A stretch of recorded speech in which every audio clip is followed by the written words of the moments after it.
This year, I want to see if I can increase my income by selling some digital products. And for that, I'm using Adobe Express, the sponsor of today's video. Let's get in and design our first product. Now, the first thing we're going to want to decide is the page size. Now, I know America has the legal letter size, but for me, I'm going to be creating this in A4 size. And I've already decided what it is that I'm going to recreate. I'm going to recreate a planner that I have on my fridge and that I've been using for a long time. So we're going to come into Adobe Express and we're going to click on the new document, and we want to have an A4 document. So we're going to come in and I want to have it as a portrait document. Now for this, as I say, I am recreating a planner that I've used on my fridge for a long time. Now I have that as an A2 size, I think it is, on my fridge, and it's got a couple of different sections. So what I've done is I've actually taken a photograph of that and imported it into Adobe Express, and we can see that this is what we've got here. So we've got the days of the week at the top here. We've got kind of like my kind of like what it is that I'm doing, tasks, and yes, I've blanked these out. But then we've got my partner, what she's doing. We've got any kind of like joint activities, any kind of events and things like that that we've got coming up that we might want to remember for future but aren't yet ready to be put on the board. And then we have a food planner down the bottom. This saves so many kind of like decisions, so that like at the end of the day when you've been working hard, you can just come in, see what we're having for breakfast, lunch and dinner, and also know if we need to get anything out of the freezer for the evening. And then down the bottom here, this is where we kind of like have regular reminders. So it could be when, in this example, when our bins need to go out, but we've also put in there when we need to change our water filter, when we need to run a cleaning cycle on the washing machine, and all those sorts of things. That's what we're putting in the bottom.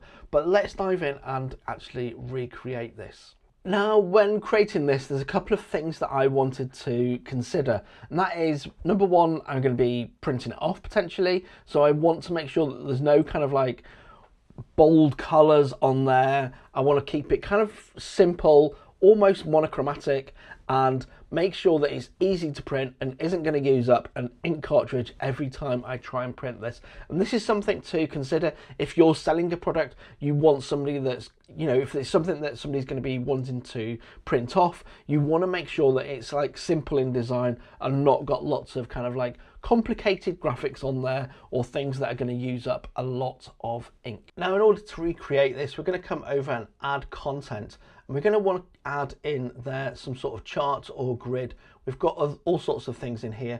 You do have grids and tables and charts. If you are wanting to add anything in there for your digital product, you've got all of those options in here. For this one, I'm just going to add in a simple grid or table, and we're going to add that to our page here. Now, in order to start off with this, I wanted to create kind of like a top banner. Okay, so what we're going to do first of all is actually, delete some of these. We can see up here we can add rows and we can add columns in here, but if you click on the three dots, you can actually merge cells and also delete rows. So we're going to actually delete those extra rows. Okay, and then for this one, I'm going to then come in and actually merge the cells. All you're doing is you're treating it like you would with like an Excel spreadsheet effectively. Okay, we're going to then come up, we're going to add this into the top up here, and then that's going to give us our top area here, so we can add in there kind of like what this actually is. Next, we want to add in the days of the week. So all I've done is I've added in another table and then added in columns, so we can see here that we've got those extra columns. I'm actually going to delete the extra rows because I don't want those just for now. So we're going to highlight those and then come in and actually delete those rows. Couldn't see it there for looking. So now we've got that, we're going to come up, line this up. Okay, so we've lined that up with our content, and we can actually make this a little bit narrower so we can put in there the days of the week. Now we're going to do exactly the same. So we're going to take this one and we're going to actually duplicate this and copy it down because it's got the same number of columns and everything else like that. We're going to duplicate that, and then we're just going to drag that down to be the size that we want it to be. And again, we're going to duplicate that and then just drag that down. and then duplicate that again and drag that down. So I'm just going to go and continue duplicating those and copying them down so we can actually fill this page. Now we can see here I've actually finished and added all of those extra areas here. What we can do is we can actually highlight all of those layers and we can actually drop our opacity down a little bit so we can see what we've actually got going on underneath. Now this is a little trick just so you can see what's going on underneath and where you might want to merge cells, etc. So we can see for this particular one here, I haven't merged the cells yet. So we're going to highlight that area here, highlight those columns, come over to the three dots and then click on merge those cells. Down here we had different columns and I've merged two cells together here. So we've actually got 4 columns along that area here. And that's all we need to do with regards to actually creating those cells. So we can then highlight all those back up, and if we wanted to increase the opacity, I'm going to keep it on there for a little bit so you can see what we've got going on underneath. Under here we then want to start typing in the days of the week.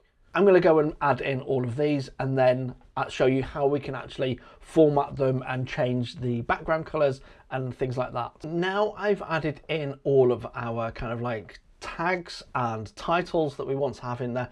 It's all about now formatting these. So we can come in, we can highlight this area here, and we can see in the left hand column here, we can actually change the border color, the text color, or the fill color. So let's say we wanted a yellow, but yellow's a bit too harsh. We want something a little bit more mellow. And that, if that's something you want to have, you could have this as a black and white and you could add that as grey if you wanted to. Now that's lovely, but we want to have this actual text here. I'm going to reduce that a little bit. I'm going to change it down to 18. And then you'll notice here on the left hand column, and whilst we've got the text highlighted, if we click on this, we can actually now center the column in the middle of the document, but also in the middle of the actual cell. So that's going to actually move it down a little bit so it's not right near the top or right near the bottom, and that's how you can actually change the alignment on these. Okay, and then we're going to do exactly the same with the actual days of the week. So we're going to highlight those over here, and then we're going to come over to alignment. I'm going to center align those in the actual horizontal align and also the vertical align. So if we do have a deeper cell, it'll actually put that in the middle. And I'm going to do that again for the names and also the joint option here. So we're going to do that on here. So we're going to come on and highlight all of those. Actually, if I highlight that one as well, we can highlight multiple cell options here, and we can select the horizontal alignment and the central alignment. And we can see that by multiple selecting those, it's actually done all of them at once. So you don't have to individually select them and do them in that way. Let's say we want to add a little something different to Saturdays and Sundays. We want to make sure that the weekend is actually recognized as the weekend. So I'm going to come in. I could change the text, but for me, I'm going to keep the text as the black text. And I'm actually going to change the fill colors to this, and then come over to custom and actually drop the opacity down a little bit on that. Let's say we want to put 50% opacity, okay, and we can do that. We can do the same for the Saturday and Sunday here.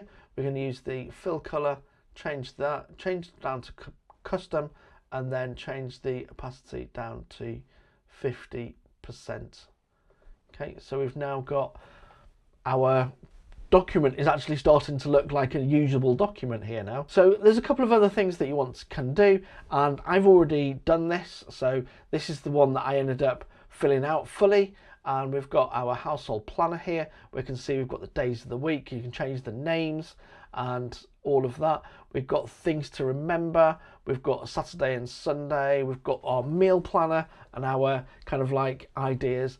And I've actually done this and added this as a free download for you. So if you want to download this for free for your own personal use, you can do. I've added a link in the description below. Let me know, has this inspired you to create your own digital product? I'd love to hear what it is that you're going to be creating and follow along on this journey. But until next time, thank you very much and bye for now.